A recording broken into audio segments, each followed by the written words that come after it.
3 cases, 3 disappearances, 3 stories that changed everything. Most missing persons cases follow a recognizable path. Someone vanishes. People search. The truth either surfaces or it doesn't. But occasionally, a case comes along that doesn't follow any path anyone expected.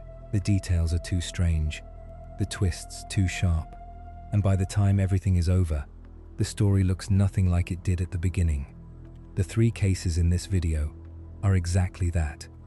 Each one started with a disappearance. Each one ended somewhere no one anticipated. In 1986, Sharon Marshall graduated from Forest Park High School in Georgia. She had earned a full scholarship to the Georgia Institute of Technology to study aerospace engineering, was a lieutenant colonel in the ROTC, and was regarded as one of the sharpest students in her class. By every visible measure, she was a young woman with a clear future ahead of her. But Sharon never went to college. She simply kept living, moving from place to place, working, and staying close to a man named Franklin Delano Floyd. The reasons she never attended college, and the reasons she stayed with Frank, would not be understood for nearly 3 decades. After high school, Sharon moved to Tampa with Frank. She worked as a club dancer to cover their expenses, since Frank frequently could not work due to a back injury. In 1988, Sharon gave birth to a son, Michael Grégory Marshall. The baby's biological father was a man she had been seeing separately from Frank, and she never told him about the child. She and Frank raised Michael together. Sharon was well liked by her co-workers. One of her closest friends at work was an 18-year-old co-worker named Cheryl Comesso. In 1989, a conflict developed between Frank and Cheryl after a boating trip the 3 of them took together. Cheryl reported Sharon to social services for misrepresenting her income to qualify for welfare assistance. Frank confronted Cheryl outside the club where they both worked. Witnesses reported that he assaulted her during the confrontation. Cheryl left her father's house shortly after to visit a friend, but never arrived. Her father reported her missing. Her car was found abandoned at an airport. No one could connect Frank or Sharon directly to her disappearance at the time. Frank and Sharon married in 1989 and left the area quickly. They began moving frequently and using different names. The couple relocated to Tulsa, where Sharon again worked as a club dancer. Sharon had reportedly been trying to find a way to leave Frank. A co-worker urged her to do it. Frank reportedly told them that if Sharon ever left him, he would not allow it. Before she could act on any plan to leave, Sharon was found unconscious on a roadside, apparently injured in an apparent roadside incident. She was taken to a hospital, where her condition initially appeared to be improving. Frank then banned her co-workers from visiting her. 5 days after the accident, Sharon died from her injuries. The doctor who examined her noted signs of prior injuries and ruled her death suspicious, stating that the head injury may not have been caused by a vehicle. No charges were filed against Frank at the time. Sharon's co-workers paid for her headstone. Frank did not. Shortly after her death, Frank attempted to claim an $80,000 life insurance policy he had taken out on Sharon only months earlier. The social security numbers he provided did not match his given name. After several attempts, he submitted his real name, Franklin Delano Floyd. That name opened a file no one had connected to him before. Frank's record surfaces. Frank's criminal history was extensive. In 1962, at 19 years old, he had been convicted of kidnapping and harming a young child and sentenced to 10 to 20 years in prison. He escaped from the facility where he was placed, stole a vehicle, and robbed a bank the following day. He was recaptured. In 1972, he was released, attempted to force a woman into his vehicle from a gas station, was arrested again, paid bail, and vanished before his court date. He had been using false names ever since. Until the life insurance claim, Frank was arrested in Georgia and sent back to prison. During this time, he placed Michael into social services. The family who fostered Michael noted that he was largely non-verbal. Frank insisted he was Michael's biological father and demanded visits. A DNA test proved he was not. The visits were stopped. 1994. Michael Frank was released from prison in September of 1994. Almost immediately, he began watching Michael and his foster family in Oklahoma. On September 12, 1994, Frank went to Michael's elementary school and demanded to see the principal, James Davis. When he was not allowed to take Michael, he produced a weapon. He forced Davis to comply using a weapon to drive them miles from the school, tied Davis to a tree, and drove away with Michael in Davis's truck. A search produced nothing. 2 months later, Frank was found in Louisville, Kentucky, and arrested. Michael was not with him. Frank refused to say anything about the child's whereabouts. In 1995, human remains were discovered in Pinellas County, Florida. The investigators determined she had died from severe injuries. That same year, a mechanic in Kansas bought a truck at auction and found a large envelope inside, containing photographs of a woman who had been. The truck had previously been in Frank's possession. The wound in one photograph matched a mark on the recovered skull. The remains were identified as Cheryl Comesso. Frank was convicted of abducting Michael and sentenced to 52 years in prison. He was then convicted in Cheryl's killing and received the highest penalty available. Among the photographs were older images showing a young girl. Investigators began working to identify her. It was not until 2014 that Sharon Marshall's real identity was established. After his release from prison in the mid-1970s, Frank had married a woman named Sandy Chipman while using an alias. Sandy had 4 children. When Sandy spent 30 days in jail for passing bad checks, Frank took her children and disappeared. When Sandy was released, her house was empty. 2 of her daughters were eventually located through social services. Her son surfaced years later as an adult. Her oldest daughter, Suzanne, could not be found. Sharon Marshall's real name was Suzanne Marie Sevakis. She was Sandy Chipman's daughter, taken by Frank while still a child. Frank had raised her as his own, moving her across multiple states under different names. By the time she graduated high school, she was going by Sharon Marshall. The photographs in the truck were of her, DNA testing, and decades of investigative work by the FBI and missing persons specialists finally connected Sharon to the child who had vanished from North Carolina years earlier. Frank later admitted, also in 2014, that he had admitted to killing Michael while on the run in 1994 and said he left the remains near Interstate 35. Investigators searched the area he described, but were unable to locate the remains. Frank has never been charged with Sharon's death. He remains on death row for Cheryl Comesso's case. On August 24, 1980, Gregory Villemin was born to Jean-Marie and Christine Villemin in L'Épange-sur-Vologne, a small village in eastern France. Jean-Marie had recently been promoted to factory foreman. The couple had just moved into a newly built home. By all accounts, life was going well. Then the letters started. Sometime after Gregory's birth, the Villemin family began receiving anonymous letters and phone calls. The messages were threatening and personal, directed at Jean-Marie. They promised revenge, though they never specified what the sender believed they were owed revenge for. Over the following 4 years, the threats expanded to include Jean-Marie's parents as well. Some callers appeared to possess detailed knowledge of the family's private affairs and daily routines. The family reported what was happening. The calls and letters continued regardless.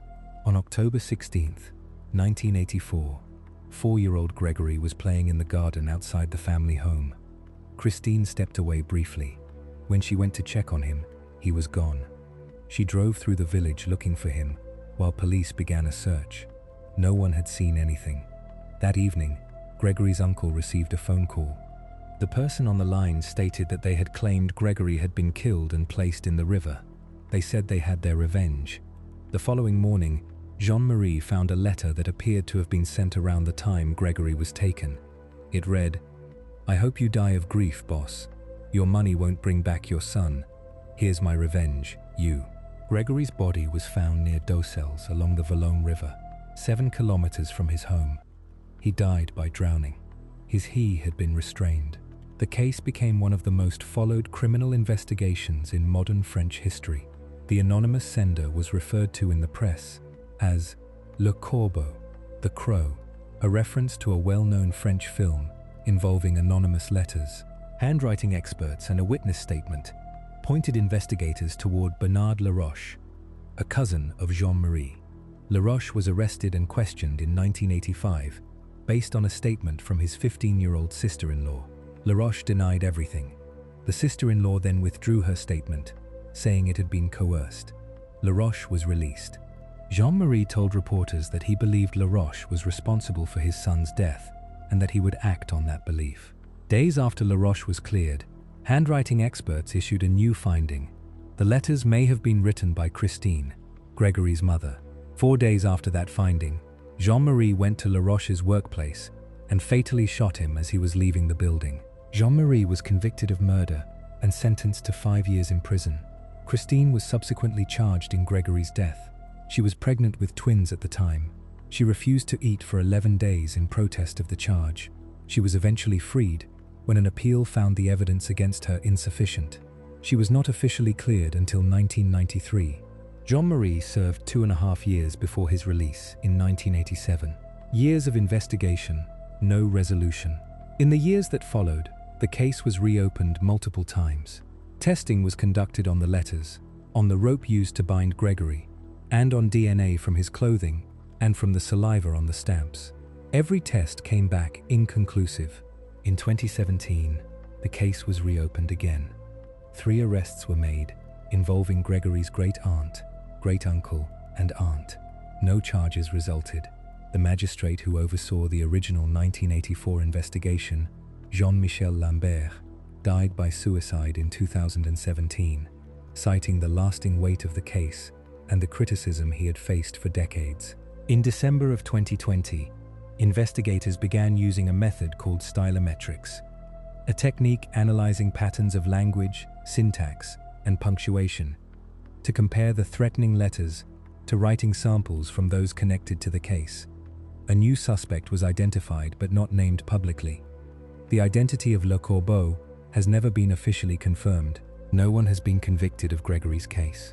Nicholas Barkley was born on December 31, 1980, in San Antonio, Texas. He was the youngest of 3 children. By his early teens, Nicholas had a reputation as a difficult child, fighting with his mother, skipping school, accumulating a juvenile record. He had also been diagnosed with attention deficit disorder. School officials and juvenile authorities had dealt with him several times before his disappearance. His mother had asked her older son Jason to move back home to help manage things. On June 13, 1994, Nicholas called home from a basketball court. He needed a ride. Jason answered, decided not to wake their mother, and told Nicholas to walk home. Nicholas never arrived. Because of his history, most people assumed he had run away.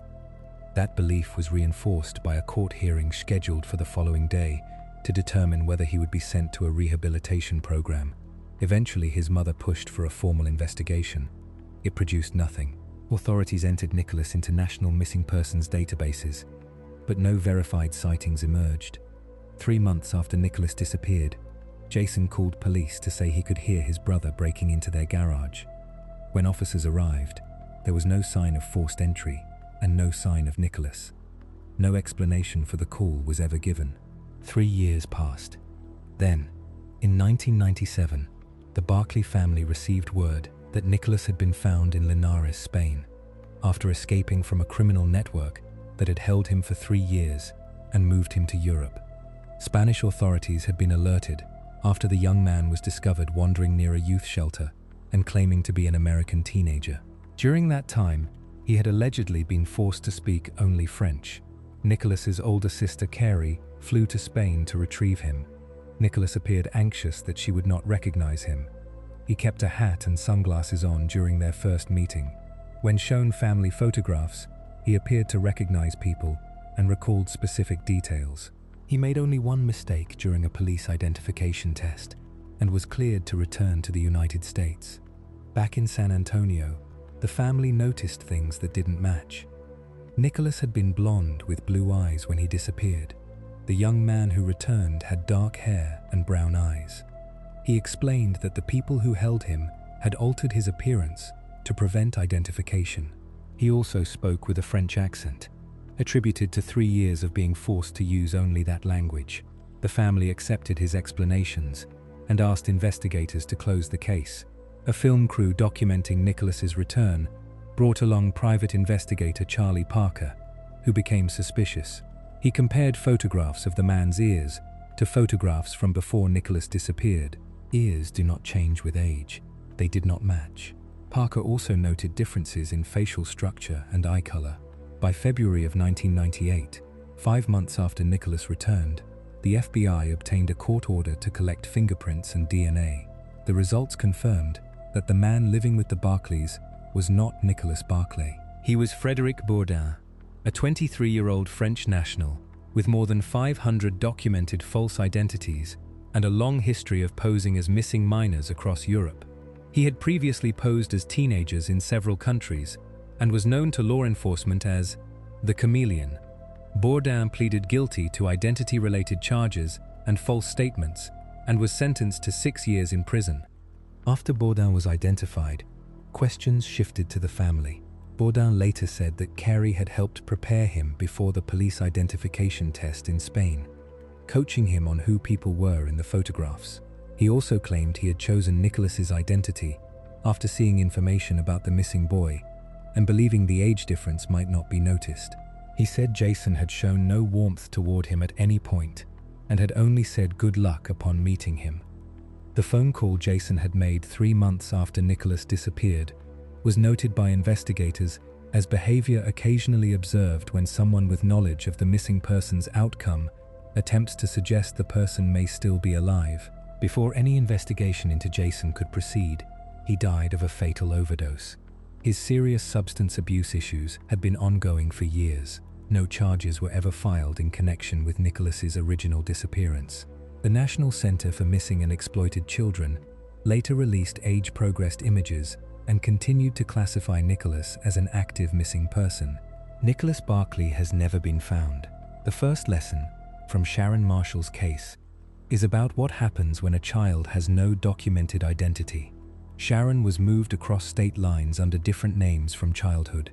She had no consistent records, and no system connected her to the child who had been taken from her mother years earlier. Without traceable documentation, a child can disappear in plain sight for decades. The second lesson from Gregory Villemin's case is about how grief and pressure can destroy the people a family needs most. Jean-Marie acted on his belief before the investigation was complete and killed a man who had been cleared. Christine was charged for a crime the system could never connect her to. The case became as much about what the search did to the Villemin family as it did about what Le Corbeau did to Gregory. The third lesson from Nicholas Barkley's case is that identity verification in missing persons recovery is not a formality. A private investigator on a film project noticed what law enforcement had not caught in 5 months: a discrepancy visible in ordinary photographs. The method that exposed Bourdin required no advanced technology. It required someone willing to look closely at what was already there. These 3 cases share something beyond the disappearances themselves. Each one exposed a failure, not just of individuals, but of systems. Systems designed to protect children, verify identities, and deliver justice. In each case, those systems either moved too slowly, trusted too easily, or simply stopped looking too soon. Sharon Marshall spent her entire life inside a lie constructed by someone else. She excelled academically, built friendships, and carried herself with a quiet determination, all while trapped in circumstances she had never chosen and could barely name. The tragedy of her case is not just what Frank did to her. It is that the world around her never asked the right questions in time. Gregory Villemin's case broke something in an entire community. The people who should have been united in grief turned on each other. A father killed a man before the truth was known. A mother was accused of the worst thing imaginable. And after 4 decades, the person who sent those letters and made those calls has never faced a courtroom. Somewhere, Le Corbeau still exists. Nicholas Barkley's case reminds us that absence, over time, becomes ambiguous. People project what they want onto it. A family desperate for a son home accepted a stranger because the alternative, that Nicholas was truly gone, was unbearable. What all 3 cases ultimately demand is the same thing: patience, precision, and the willingness to keep asking questions long after the world has moved on. because in cases like these, the truth does not always arrive on time, but it does, eventually, arrive.